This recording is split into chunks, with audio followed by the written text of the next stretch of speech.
এই ভিডিওটা যারা খুব সহজে ইংলিশ শিখতে চান তাদের জন্য। আমরা বেশ কিছু অবজেক্টস এখানে রেখেছি, এটা আমরা ইংরেজিতে ডিসক্রাইব করার চেষ্টা করব। এভাবেই আমরা নিয়মিত যদি আমাদের স্পোকেন ইংলিশটা প্র্যাকটিস করি তাহলে আশা করি আমাদের ইংলিশের জড়তা কেটে যাবে এবং আমরা ইংলিশে ফ্লুয়েন্ট হতে পারবো। So let's start it. Hello everyone, welcome back to my spoken English practice. Today I have some interesting objects in front of me. Let's talk about them one by one.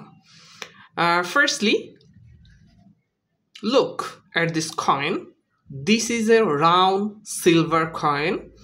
We usually use this coin to buy some small things.